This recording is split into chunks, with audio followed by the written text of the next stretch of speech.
जय हिंद दोस्तों, आपका स्वागत है आपके अपने YouTube channel career with teaching पर। दोस्तों, उम्मीद करता हूं कि आप लोग सभी लोग स्वस्थ होंगे, मस्त होंगे और ज़बरदस्त होंगे और अपनी आगामी परीक्षाओं की तैयारी अच्छी तरीक़ा से कर रहे होंगे। जो भी दोस्त इस चैनल पर पहली बार आया है, इस चैनल को सब्सक्राइब करें, जिससे कि हमारी आने वाली न्यू वीडियो का नोटिफिकेशन सबसे पहले मिले। दोस्तों, वीडियो पर शुरू से अंत तक बने रहें, यह वीडियो आपके लिए बहुत ही महत्वपूर्ण होने वाला है। दोस्तों, इससे पहले वाले लेक्चर में हमने वित्त बाजार यानी कि फाइनेंशियल मार्केट के बारे में थोड़ा बहुत जाना था। उस दोस्तों, इस वीडियो को स्टार्ट करने से पहले थोड़ा आपका रिवीजन करा देता हूँ। इससे पहले हमने फाइनेंशियल मार्केट में क्या-क्या जाना था।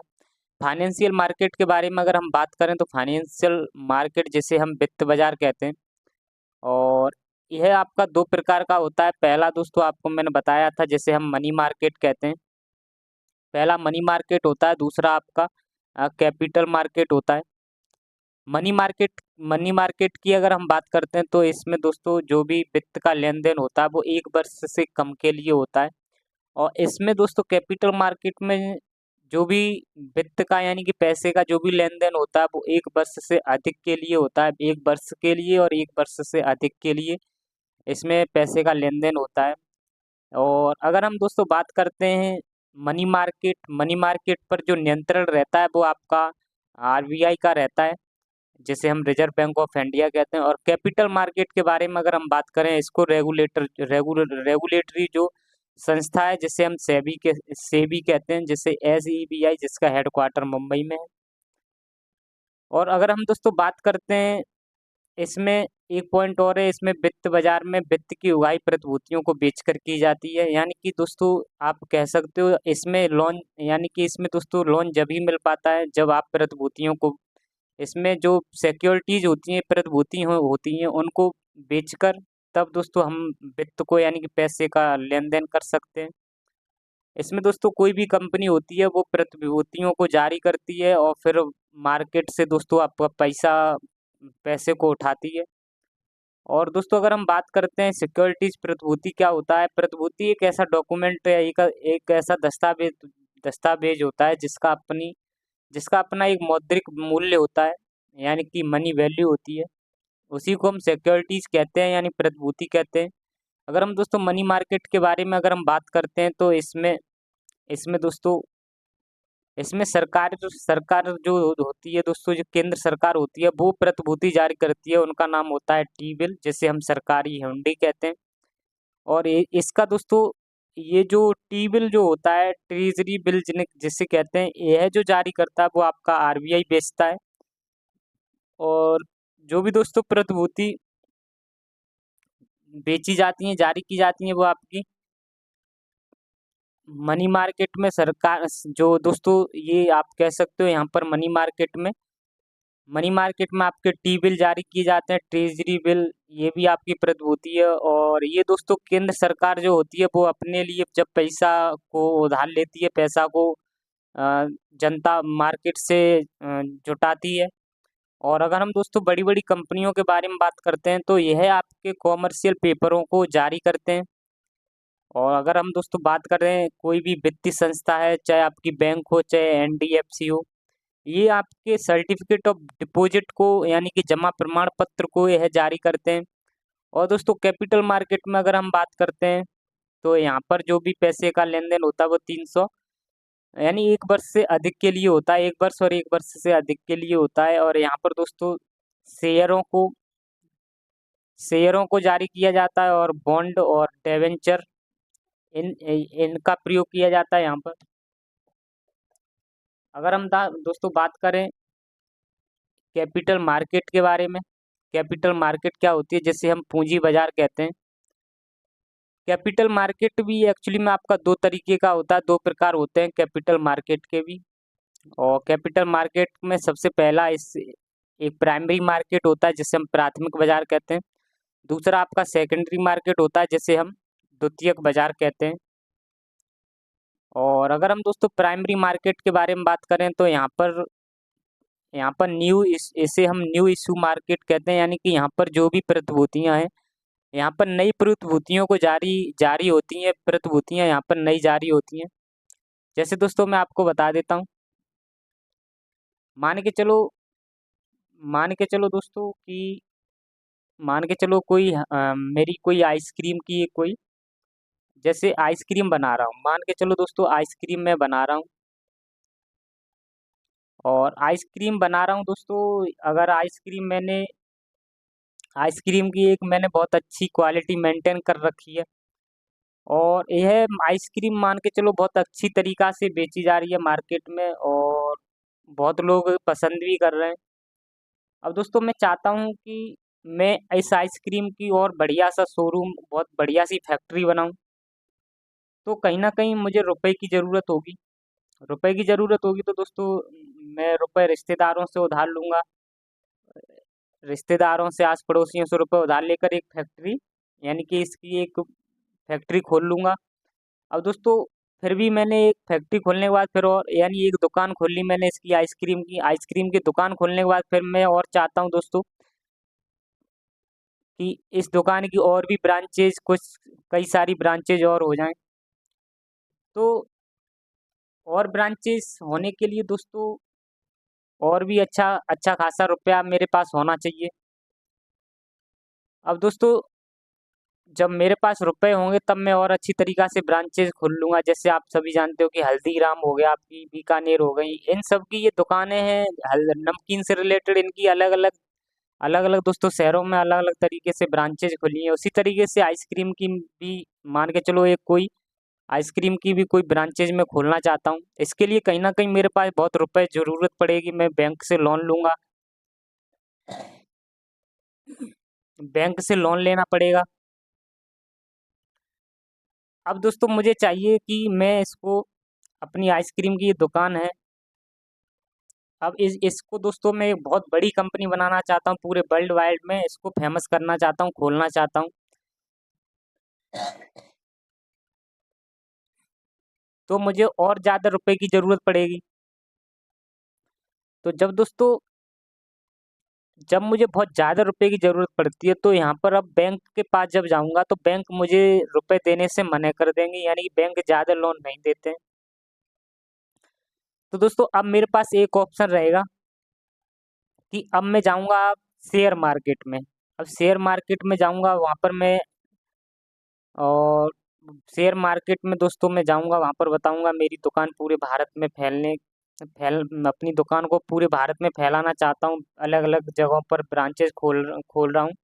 इसके लिए मुझे रुपए की, यानी कि पैसे की ज़रूरत है। अब ज़रूरत है तो दोस्तों लोगों को भरोसा भरोसा तो है। लोगों को यहाँ पर भरोसा है कि ये दुकान वाला जो है काम सही चल रहा है, इसका मतलब है इसको प्रॉफ़िट अच्छी तरीक़ा से हो रहा है, इसकी इसकी आइसक्रीम में अच्छी खासी क्वालिटी है, अच्छी क्वालिटी मेंटेन किए रखा है। इसके इसके काम में अगर हम निवेश करते हैं तो कहीं न कहीं हमको फ़ायदा ही मिलेगा। तो शेयर मार्केट में दोस्तों यहाँ पर लोग बाग मुझसे जुड़ेंगे, और यहाँ पर दोस्तों शेयर मार्केट में क्या होगा कि ये व्यक्ति जो होंगे, इनसे मैं रुपए उठाऊँगा, लूँगा, तो ये लोग ऐसे ही रुपए तो देंगे नहीं। तो यहाँ पर मुझे अपनी कंपनी के दोस्तों अपने शेयर बेचने पड़ेंगे। मान के चलो दोस्तों मैंने अपनी कंपनी के आइसक्रीम की जब मैं कंपनी खोलना चाह रहा हूँ, तो यहाँ पर मैंने अपनी कंपनी के 100 शेयर जारी कर दिए। मान के चलो 100 शेयर यहाँ पर मैंने अपने कंपनी के जारी कर दिए, और 1 शेयर की कीमत है ₹1000, और इस तरीके से 100 शेयर की मुझे 100 शेयर से मुझे ₹1,00,000 मिल जाएँगे, और इस तरीके से ये लोगों के पास मेरे 100 शेयर पहुँच जाएँगे, और उनसे मैं ₹1,00,000 जुटा लूँगा। जितना मेरी कंपनी को प्रॉफ़िट कमाएगी उतना ही अ, ओ उतना ही इन लोगों को भी प्रॉफ़िट होगा। जैसे दोस्तों जैसे दोस्तों आपकी रिलायंस कंपनी है, टाटा कंपनी है, अडानी कंपनी है, ये लोग भी अपने-अपने शेयर जारी करते हैं। इन लोगों के भी पास इतना रुपए नहीं है, ये भी जनता से पैसा को उठाते हैं, और फिर उसके बाद अपनी कंपनी को बहुत अच्छी लेवल पर ले जाते हैं। तो ये भी अपने-अपने शेयर जारी करते हैं। तो दोस्तों जो शेयर जारी किए जाते हैं वो आपके प्राइमरी मार्केट में जारी किए जाते हैं। तो वही दोस्तों जब मैं अपने शेयर बेचने जाऊँगा, तो मैं प्राइमरी मार्केट में बेचने जाता हूँ, तो वही लिखा है पॉइंट, यहाँ पर नई प्रतिभूतियाँ जारी होती हैं। जैसे मैंने अपने 100 शेयर बेचे, ये भी दोस्तों शेयर भी एक तरीके से प्रतिभूति है। तो यहाँ पर मैं अपने शेयर प्राइमरी मार्केट में जाकर बेचूँगा, और इन जनता से मैं पैसे को जुटाऊँगा। अब दोस्तों अब दोस्तों बात करते हैं हम सेकेंडरी मार्केट में। सेकेंडरी मार्केट में क्या होता है दोस्तों, यहाँ से जब शेयर जब जब यहाँ पर जो शेयर खरीदता है इन्वेस्टर, जो इन्वेस्ट करता है दोस्तों, वो कहीं ना कहीं अब वो इस यहाँ पर प्राइमरी मार्केट में तो किसी कंपनी को अपने शेयर बेचेगा नहीं, तो यह शेयर अपने जाकर इस सेकेंडरी मार्केट में बेचता है जाते जाके, जहाँ पर दोस्तों यहाँ पर बहुत सारे इन्वेस्टर भी होते हैं, और यहाँ पर इन्वेस्टर खरीदने वाले भी बैठे होते हैं, बेचने वाले भी बैठे होते हैं। तो यहाँ पर जाकर अपने शेयरों को सेकेंडरी मार्केट में बेचता है। तो पहले से मौजूद प्रतिभूतियों को यहाँ पर खरीदा और वो बेचा जाता है, यानी कि यहाँ पर रीसेल किया जाता है। जैसे दोस्तों मैं आपको एक एग्जांपल से और बता देता हूँ।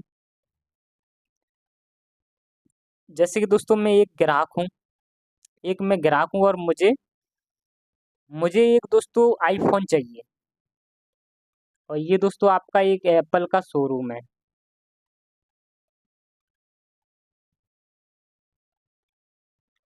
मैंने इससे पहले भी दोस्तों आपको एक एग्जांपल दिया था, इससे पहले वाले लेक्चर में, फिर भी इसमें भी मैं आपको एक एग्जांपल के साथ मैं आपको ये भी समझाऊंगा, प्राइमरी मार्केट और सेकेंडरी मार्केट।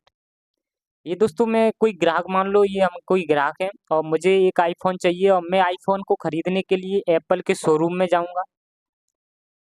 और यहाँ पर एप्पल के शोरूम में दोस्तों यहाँ पर आपके नए नए यहाँ पर फ़ोन बेचे जाते हैं, और पुराने फ़ोन यहाँ पर नहीं बेचे जाते हैं। यहाँ जो दोस्तों नए नए जो फ़ोन बेचे जा रहे हैं, ये आपका एप्पल का शोरूम जो है, तो ये आपका दोस्तों आपका ये प्राइमरी मार्केट हो जाएगा, ये आपका प्राइमरी मार्केट हो जाएगा। अब दोस्तों मैंने एप्पल के शोरूम से फ़ोन आईफोन खरीद के मैं चला आया। अब मैंने दोस्तों यहाँ पर इस फ़ोन को 6 महीने तक यूज किया, मान के चलो 6 मंथ तक इसको मैंने चलाया, और इसको दोस्तों बहुत तरीके से अच्छी तरीक़ा से प्रयोग किया। और फिर उसके बाद मेरा दोस्तों इसको चलाते चलाते मन भर गया। अब मैं क्या करता हूँ, 6 महीने के बाद दोस्तों इस आईफोन को बेचना चाहता हूँ, इस आईफोन को अब मैं बेचना चाहता हूँ। अब दोस्तों ये अब मैं एप्पल वाले शोरूम में तो इसको वापस में दे नहीं सकता हूँ, इस एप्पल के शोरूम में तो इस आईफोन को वापस बेच नहीं सकता हूँ।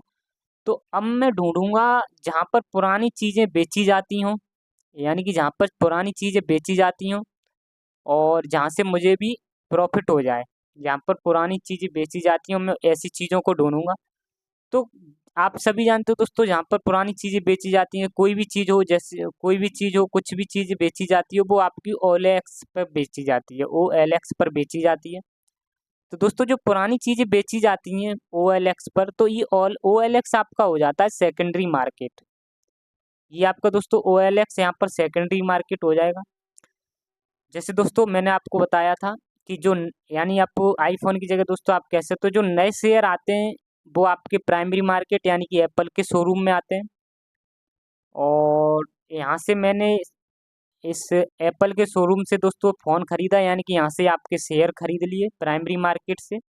और लंबे समय तक दोस्तों इनको लंबे समय तक मैं नहीं रखना चाह रहा हूँ। अब इनको मैं दोस्तों इनको अब जब मुझे लग रहा है कि प्रॉफिट हो रहा है, तो प्रॉफिट मिलना है, तो अब मैं इसको दोस्तों बेचना चाह रहा हूँ। अब मुझे लगता है कि अब प्रॉफिट हो या लॉस हो, कुछ भी हो, अब मैं इनको बेचना चाहता हूँ, तो OLX पर चला जाऊँगा, यानी कि सेकेंडरी मार्केट पर चला जाऊँगा। तो यहाँ पर जाकर मैं दोस्तों इन शेयरों को, यानी कि अपना आईफोन को मैं यहाँ पर जाके बेच दूंगा। तो आईफोन को यहाँ बेचा जाएगा, यानी कि यहाँ पर सेकेंडरी मार्केट में यहाँ पर हमारे शेयर बेच जाते हैं। जब दोस्तों शेयर हम जब जब मैं उन शेयर को बेचूंगा, यहाँ पर किसी भी आदमी को बेचूंगा दोस्तों उन शेयरों को, तो यहाँ पर मैं किसी आदमी को बेच रहा हूँ, यानी कि किसी कंपनी को वापस नहीं बेच सकता हूँ। यहाँ पर दोस्तों जिस तरीके से मैं अपने आईफोन को किसी कंपनी को इस कंपनी को नहीं बेच सकता हूँ, इस आईफोन को मैं दोस्तों यहाँ पर OLX पर जो भी इन्वेस्टर है, जो भी व्यक्ति है, मैं उसको बेच सकता हूँ। तो इसी तरीके से आप सोच सकते हो दोस्तों, जो शेयर होते हैं वो दोबारा से हम कंपनी को नहीं बेच सकते हैं, यहाँ पर हम किसी व्यक्ति को शेयर को बेच सकते हैं। तो यही पॉइंट दोस्तों मैं आपको बताना चाह रहा हूँ कि ये जो हमने जिस जगह से हमारी जो चीज़, जैसे हमने आईफोन यहाँ से एप्पल के शोरूम से खरीदा, ये हमारा प्राइमरी मार्केट हो जाता है। और इसके बाद कुछ महीने के बाद इन शेयरों को मुझे लगता है कि अब इसको नहीं रखना चाहता हूँ, अब इनको मैं बेचना चाहता हूँ, तो मैं अब दूसरी मार्केट यानी कि OLX पर इसको बेचूंगा, यानी कि आप कह सकते हो सेकेंडरी मार्केट में अब इनको जाकर मैं बेच सकता हूँ। जैसे दोस्तों अगर मेरे पास अगर अगर किसी कंपनी के शेयर हैं, जैसे कि LIC के हो गए या आपके LIC के हो जाएं या आपके रिलायंस के शेयर हो जाएं, ये अपने शेयर को जब बेचेंगे तो वो आपके प्राइमरी मार्केट में बेचते हैं। और यहाँ पर दोस्तों प्राइमरी मार्केट में दुनिया वाले बहुत सारे लोग हैं, दुनिया के बहुत सारे लोग हैं यहाँ पर खरीदने वाले बैठे हुए हैं, इन शेयरों को खरीदते हैं।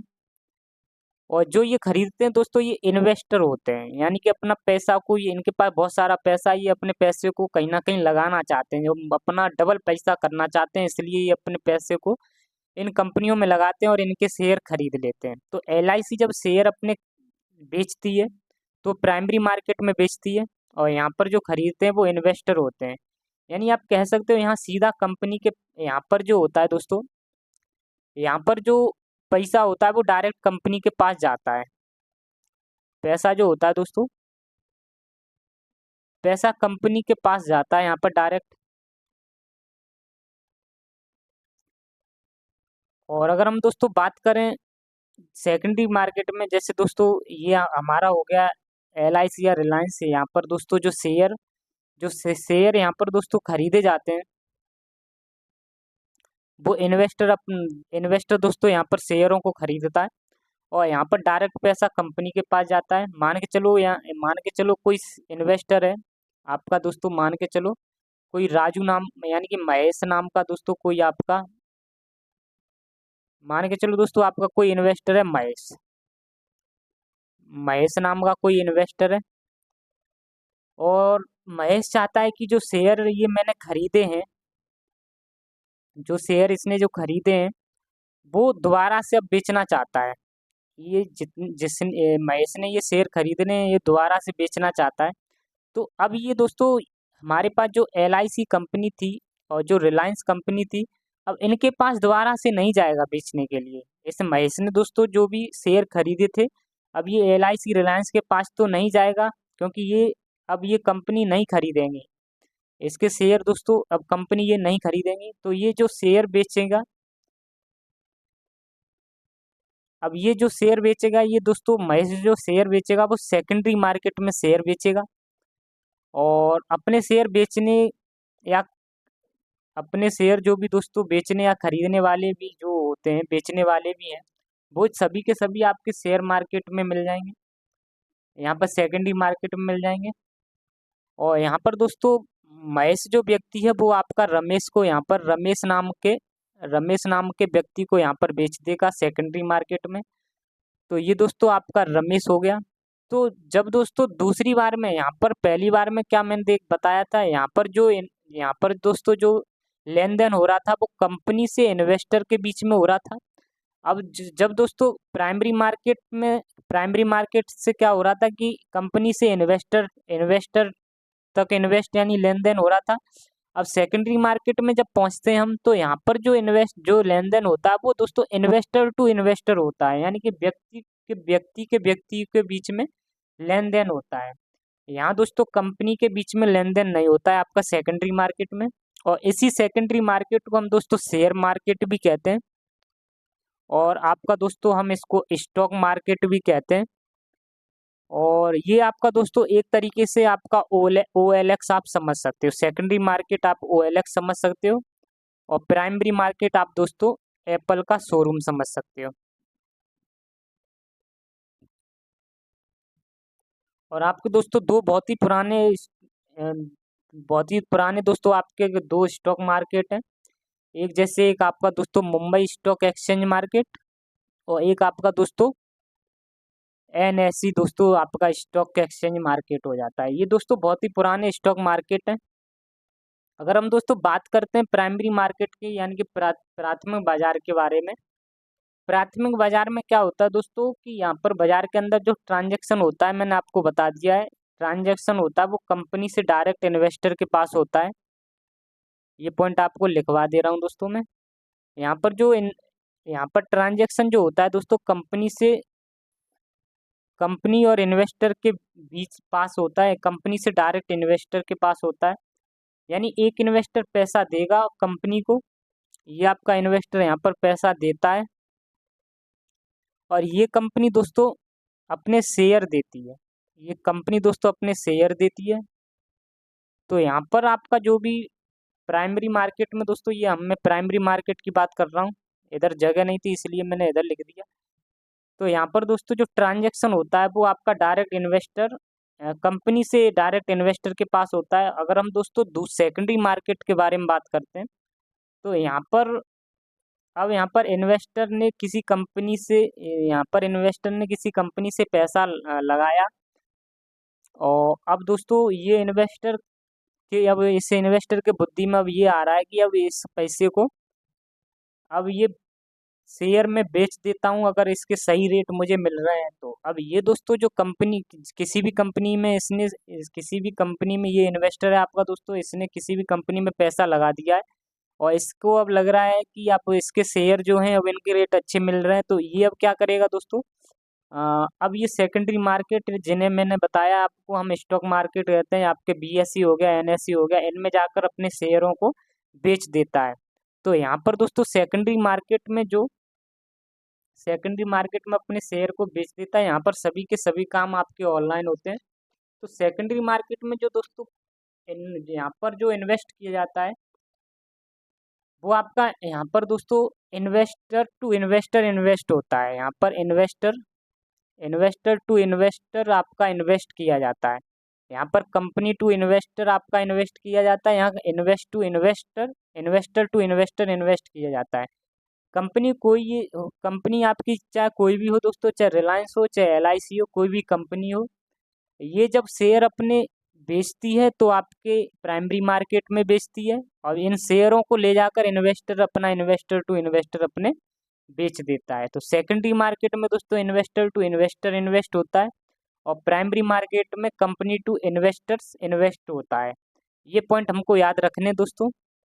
ये मैंने सभी के सभी पॉइंट आपको बता दिए। अब नेक्स्ट पॉइंट में दोस्तों हमको ये देखना है, अब हम दोस्तों अब जानते हैं कि एक वर्ड आपको सुना होगा आईपीओ, ईपीओ, ईपीएफ, ईपीओ क्या होता है, एफपीओ क्या होता है, ईपीओ सॉरी, इसको एफपीओ कहते हैं, फॉलो ऑन पब्लिक ऑफर।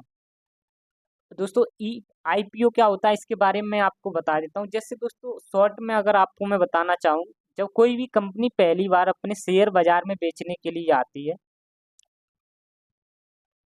जब कोई भी कंपनी होगी दोस्तों वो पहली बार शेयर अपने बाजार में बेचने के लिए आती है तो उसको हम आईपीओ कहते हैं। मान के चलो दोस्तों मैंने एक कंपनी एबीसी नाम की कोई कंपनी बनाई है और मुझे अब मैंने दोस्तों इसको और इंटरनेशनल लेवल पर मैं इसको ले जाना चाहता हूँ और इसको मुझे बहुत सारे पैसे की ज़रूरत है। पहली पहली बार दोस्तों मैं अपने शेयरों को मार्केट में ला रहा हूँ, यानी कि आप कह सकते हो मैं पहली बार मार्केट में पैसा उठाने यानी पैसा को जुटाने के लिए अपनी कंपनी के शेयर लेके आ रहा हूँ बाजार में। तो इसके लिए मुझे दोस्तों बहुत सारे पैसे की ज़रूरत है। तो जब हम पहली बार मार्केट में शेयरों को जारी करते हैं तो उसको हम आईपीओ कहते हैं, जैसे हम इनिशियल पब्लिक ऑफर कहते हैं। जैसे दोस्तों ये मेरी एक कंपनी मैंने बनाई और मुझे चाहिए बहुत सारे पैसे।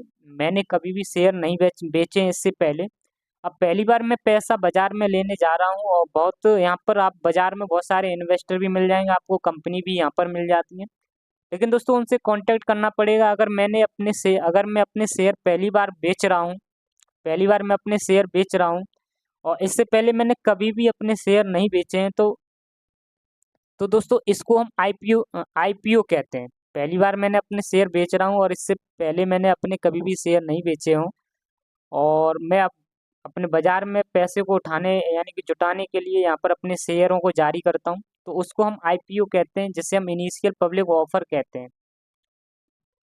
ये दोस्तों मेरी कंपनी हो गई। आप समझ सकते हो कि आपकी रिलायंस हो गई, कुछ भी होगी, रिलायंस से एलआईसी, कोई भी कंपनी हम पहली बार जब खोलते हैं तो हमारे पास दोस्तों पैसे की ज़रूरत अक्सर पड़ ही जाती है। तो फिर हम पहली बार जब स्टार्टिंग में अपने शेयरों को बाजार में बेच रहे होते हैं और इससे पहले हमने कभी नहीं बेचे होते हैं, तो बाजार से हमें जो पैसा जुटाना होता है तो अपने शेयर को यहाँ पर बेचना होता है, उसको हम आईपीओ कहते हैं। जब कंपनी पहली बार अपने शेयर बाजार में बेचने के लिए आती है तो उसे हम आईपीओ कहते हैं। तो इसको हम दोस्तों आईपीओ आप कह सकते हो। तो आईपीओ आपका दोस्तों आपका कहाँ आएगा, ये आपका प्राइमरी मार्केट में आते हैं। अगर हम दोस्तों आईपीओ का मतलब जाने आईपीओ का मतलब दोस्तों जब कोई भी कंपनी बाजार में पहली बार पैसा को जुटाने के लिए आती है, पैसा को जुटाने के लिए आ रही होती है, तो दोस्तों कंपनी पहली बार पैसा जुटा लेती है। तो जब इसको पैसा अपने शेयर जारी कर देती है, अपने शेयर बेच देती है, तो ये जब पैसा इससे जुटा लेती है, तो जब पहली बार यह पैसा जुटाती है तो उससे दोस्तों इस कंपनी को स्टॉक मार्केट में रजिस्टर कर दिया जाता है। उसका रजिस्ट्रेशन हो जाएगा सेबी के अंडर में। आपको दोस्तों याद रखना है, यहाँ पर जो कोई भी कंपनी होती है जब पहली बार शेयरों को जारी करती है, तो यहाँ पर इसे आईपीओ कहते हैं। जब ये पैसा जुटा लेती है तो इसको सेबी के अंडर में इसको रजिस्ट्रेशन इसको कर लिया जाता है। क्योंकि दोस्तों आप सभी जानते हो जब कंपनी को शेयर बेच गए हो एक बार में, पहली बार ही जब दोस्तों पहली बार में ये अपने शेयरों को बेचती है, तो ये कंपनी पहली बार में अपने अपने शेयरों का प्राइस फिक्स करती है। फिर बाद में जो भी प्राइस दोस्तों आगे जारी किए जाते हैं वो आपका स्टॉक मार्केट में डिसाइड किए जाते हैं। जो भी कंपनी को ज़्यादा प्रॉफिट होता है और जिनके शेयर की डिमांड ज़्यादा होती है उनके शेयर के प्राइस भी दोस्तों बढ़ते जाते हैं। जैसे दोस्तों कंपनी के शेयर जब बिच गए एक बार में, पहली बार में ही, तो यहाँ पर जो पैसे डिसाइड किए जाएंगे वो आपके इस कंपनी के द्वारा किए जाएंगे, आगे शेयर मार्केट में डिसाइड किए जाते हैं। जो कंपनी को अगर कंपनी ज़्यादा प्रॉफिट में होती है और तो उनके शेयर की डिमांड ज़्यादा होने लगती है और तो उनके शेयर की प्राइस भी बढ़ जाते हैं। जब दोस्तों कंपनी पहली बार शेयर जब अपने जारी करती है तो शेयर के जो प्राइस होते हैं वो कंपनी ही डिसाइड करती है। जैसे दोस्तों मेरे आईपीओ आईपीओ जो बेच गए हैं, अगर मेरे दोस्तों आईपीओ जब बेच जाते हैं, जिसे हम इनिशियल पब्लिक ऑफर यानी कि प्रारंभिक सार्वजनिक प्रस्ताव कहते हैं। जब दोस्तों हमारे आईपीओ जब पहली बार आईपीओ हमारे बेच गए, कंपनी को फिर दोबारा से भी तो दोस्तों एक बार पैसे की ज़रूरत हो सकती है। जब दोस्तों पैसों की जब दोबारा दोबारा से जब ज़रूरत होती है, तो फिर से दोस्तों ये कंपनी अपने शेयरों को जारी करती है। तो दोस्तों ये हमारी कंपनी है। इससे पहले मैंने आपको बताया था पहली बार तो दोस्तों आपका ये कंपनी हो गई। पहली बार जब इसको अपने शेयरों को बाजार में जारी करती है तो उसको आईपीओ कहते हैं। आईपीओ को जारी करने के बाद दोस्तों जब ये रुपए को जुटा लेती है तो ये सेबी के अंडर में रजिस्ट्रेशन हो जाती है, रजिस्टर्ड हो जाती है। फिर दोबारा से जब इस कंपनी को पैसे की ज़रूरत पड़ती है तो बाद में ये पहली बार के बाद यानी कि बाद में भी ये जो शेयर जारी करती है उसको हम एफपीओ के नाम से जानते हैं, एफपीओ के नाम से जाना जाता है। पहली बार के बाद जब भी कोई भी कंपनी पैसा जुटाने के लिए बाजार में आएगी तो इसके लिए पहले जो शेयर बिके थे, इसके जो पहले जो शेयर बिके थे, जो अभी स्टॉक मार्केट में दोस्तों अभी स्टॉक मार्केट में जो इसके शेयर के कीमत होगी, अब इसके जो स्टॉक की शेयर की कीमत होगी, उसी प्राइस के आधार पर ये अब नए शेयर का रेट डिसाइड करेगी। अब ये दोस्तों नहीं होगा कि ये अपने नए रेट अब बना देगी। इससे इससे पहले इस कंपनी ने जो अपने शेयर बेचे थे और उन शेयर की जो स्टॉक मार्केट में जो रेट चल रहे होंगे उन्हीं रेट के आधार पर अब ये अपने अपने शेयर के प्राइस को निर्धारित यानी कि रेटों को डिसाइड करेगी। तो दोबारा से जब पैसों को जुटाने के लिए ये जब दोस्तों बाजार में उतरती हैं तो इनको हम फॉलो ऑन पब्लिक ऑफर के नाम से जानते हैं, यानी द्वितीयक सार्वजनिक प्रस्ताव कहते हैं।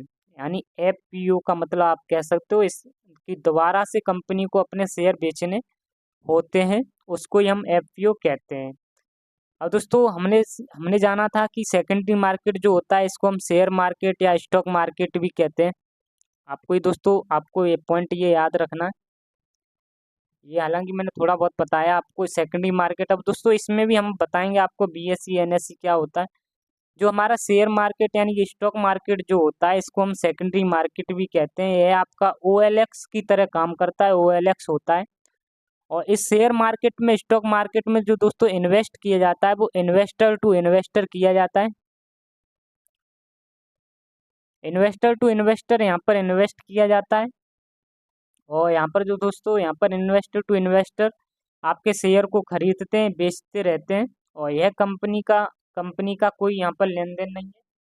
कंपनी का जो भी लेन देन होता है वो प्राइमरी मार्केट में ही होता है, सेकेंडरी मार्केट में इनका कोई कंपनियों का लेन देन नहीं होता है। अगर हम दोस्तों स्टॉक मार्केट के बारे में बात करते हैं, मान के चलो ये आपका जो स्टॉक मार्केट है, आपका स्टॉक मार्केट आप एक तरीके से दोस्तों कह सकते हो एक सब्जी मंडी का काम करती है।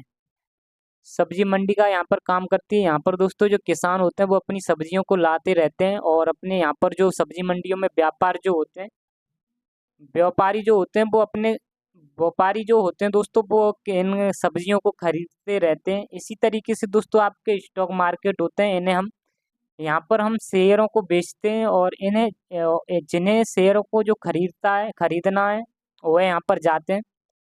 स्टॉक मार्केट में हम शेयरों को दोस्तों बेचते हैं और जिनको खरीदना होता है इन जिनको जो शेयर खरीदना चाहते हैं वो यहाँ पर जाते हैं। और यहाँ पर दोस्तों जो भी काम होते हैं वो आपके कंप्यूटर पर ऑनलाइन ही होते हैं, ऑनलाइन ही ट्रांजैक्शन होते हैं।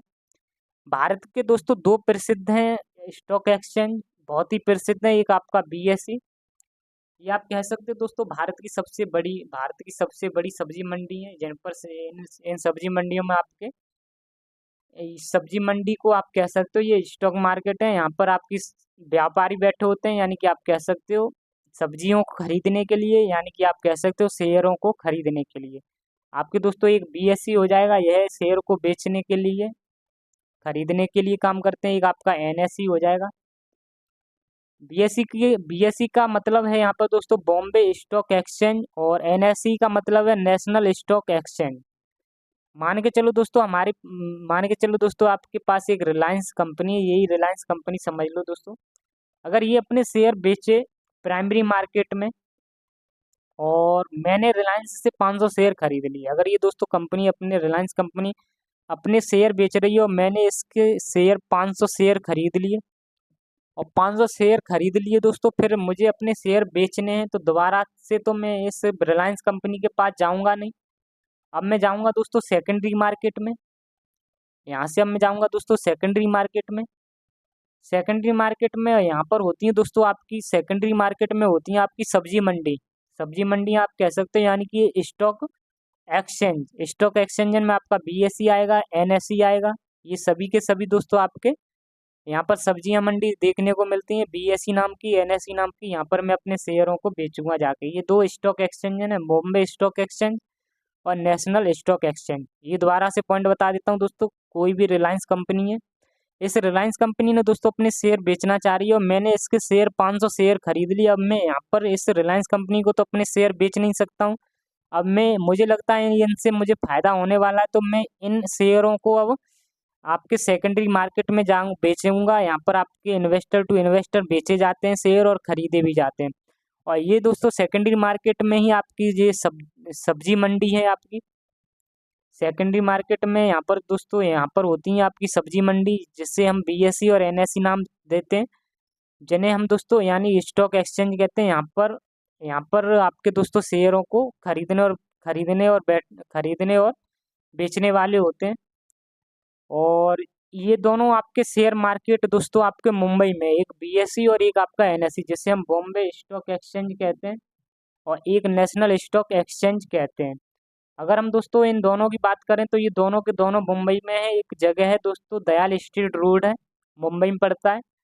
और अगर हम बॉम्बे स्टॉक एक्सचेंज की बात करते हैं स्थापना की, तो इसकी स्थापना 1875 में हुई थी। एशिया का सबसे पुराना स्टॉक बाजार है दोस्तों। इसके एक व्यापारी थे जिनका नाम था प्रेमचंद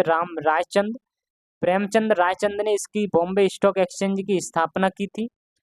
और इसका जो दोस्तों इंडेक्स जिसे हम सूचकांक कहते हैं, उसका नाम है सेंसेक्स। और इसके सेंसेक्स के अंदर टॉप 300 ब्लू चिप कंपनी आती हैं। अब एनएसई की बात करें दोस्तों, नेशनल स्टॉक एक्सचेंज, यह भी दोस्तों आपका मुंबई में स्थित है। 1992 में इसकी स्थापना की गई थी फैरवानी समिति की सलाह पर। अब दोस्तों इसके अंदर एनएसई के अंदर भी एक इंडेक्स आता है। इसके इस इसके अंडर इंडेक्स के अंदर भी दोस्तों 50 ब्लू चिप कंपनी आती हैं। अब दोस्तों इन इंडेक्सों आपका बीएसई बॉम्बे स्टॉक एक्सचेंज के इंडेक्स का जो नाम है, इस इंडेक्स का सेंसिटिव इंडेक्स कहते हैं, जैसे संवेदी सूचकांक कहते हैं। और एनएसई इंडेक्स का नाम दोस्तों निफ्टी 50 के नाम से जाना जाता है। अब दोस्तों इंडेक्स क्या होता है इसके बारे में भी आपको बता देता हूँ। जैसे दोस्तों हम अगर रेस्टोरेंट में जाते हैं तो यहाँ पर हमको जो मेन्यू मिलता है, मेन्यू में दोस्तों अलग अलग डिशेस के जो भी प्राइस जो लिखे होते हैं उनके बारे में हमें दोस्तों इस मेन्यू से पता चल जाता है। इसी तरीके से दोस्तों आपके जो स्टॉक एक्सचेंज के जो इंडेक्स हैं इनमें भी दोस्तों, इन इंडेक्सों में भी शेयरों के प्राइस लिखे होते हैं कि किस शेयर का कितना प्राइस है, किस शेयर का कितना प्राइस है। तो उन शेयरों का जो प्राइस हमें पता चलता है वो इंडेक्स से ही पता चलता है। जो आपके सेंसिटिव एक इंडेक्स हो गया, एक आपका निफ्टी इंडेक्स हो गया। निफ्टी में दोस्तों 50 कंपनियां आती हैं, सेंसिटिव इंडेक्स में 30 कंपनियां आती हैं। जब दोस्तों हमारे शेयर शेयर मार्केट में जो दोस्तों शेयर बाजार में जब उछाल आ जाता है, यानी कि जब शेयर मार्केट में जब दोस्तों आपकी वैल्यू बढ़ जाती है, डिमांड बढ़ जाती है, तो दोस्तों यहाँ पर इसको एक टर्म बोला जाता है, बुल के नाम से जाना जाता है। तो जब दोस्तों शेयर मार्केट जब गिर जाता है तो इसमें दोस्तों उसको एक वर्ड का नाम दिया जाता है, बियर कहा जाता है। बुल और बियर ये दो वर्ड हैं दोस्तों, इन दोनों के नाम से इनको जाना जाता है। अगर हम दोस्तों बात करते हैं आपकी जो भी दोस्तों आपके जो ये आप कह सकते हो दोस्तों, जो आपके सेंसिटिव इंडेक्स हैं, जो कि आप कह सकते हो इसके अंदर 30 जो कंपनियां हैं, 30 कंपनियों की जो शेयरों का प्राइस अगर गिर जाए, अगर इनका 30 कंपनियों का शेयर का प्राइस गिर जाए तो इसको हम बियर कहेंगे, यानी कि शेयर बाजार में गिरावट दिख रही है। अगर दोस्तों इसके सेंसिटिव इंडेक्स में जो आपकी 30 कंपनियां हैं, इनके अगर दोस्तों इनके शेयर के प्राइस अगर बढ़ जाए, अगर इनके प्राइस में उछाल आया तो उसको बुल यानी कि शेयर बाजार का उछाल कहा जाता है। ये सभी के सभी पॉइंट आपको याद रखने हैं दोस्तों। और इसी तरीके से निफ्टी का भी दोस्तों सेम प्रोसेस होता है। अगर नेक्स्ट टर्म है दोस्तों सेबी, सेबी के बारे में अगर हम बात करें, सेबी की फुल फॉर्म है securities and exchange board of India, भारतीय प्रतिभूति विनिमय बोर्ड कहा जाता है। इसकी स्थापना 12 अप्रैल 1988 में इसकी स्थापना की गई थी। और दोस्तों इसके लिए सेबी एक्ट आया 1992 का। सेबी एक्ट दोस्तों इसे कानूनी शक्तियां दी गई थी इसमें, और शेयर बाजार को कंट्रोल कर सके, इसमें कानूनी शक्तियां इसको दी गई थी, जो भी आपके शेयर मार्केट हैं उनको कंट्रोल किया जा सके। सेबी आपकी दोस्तों एक संवैधानिक यानी वैधानिक संस्था है, जिसे स्टैच्यूटरी बॉडी कहा जाता है। इसका हेडक्वार्टर दोस्तों मुंबई में है, और इसके अध्यक्ष माधवीपुरी बूच हैं दोस्तों सेबी के। और इससे दोस्तों पूंजी बाजार पर नियंत्रण रखा जाता है। आपका दोस्तों पूंजी बाजार पर नियंत्रण, आपका शेयर बाजार को कंट्रोल कर सके दोस्तों, यानी फाइनेंशियल मार्केट जो है दोस्तों, फाइनेंशियल मार्केट का नियंत्रण, यानी कि आप कह सकते हो शेयर बाजार पर नियंत्रण किया जा सके सेबी के अंडर में दोस्तों। सेबी के द्वारा सेबी एक्ट आया तो इसे कानूनी शक्तियां दी गई थी और शेयर बाजार को कंट्रोल करने के लिए। और इस तरीके से दोस्तों ये हमारा आपका आज का दोस्तों, मैंने आपको प्राइमरी मार्केट और आपको दोस्तों सेकेंडरी मार्केट के बारे में, यानी कि कैपिटल मार्केट के दोनों पार्ट थे, इनके बारे में डीपली बताया।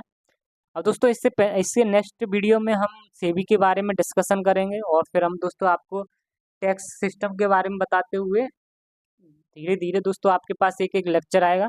अगर ये वीडियो आपको पसंद आए तो वीडियो को लाइक करें और चैनल को सब्सक्राइब जरूर करें। आज के लिए दोस्तों इतना ही, मिलते हैं नेक्स्ट वीडियो में। जय हिंद, जय भारत, जय माँ सरस्वती।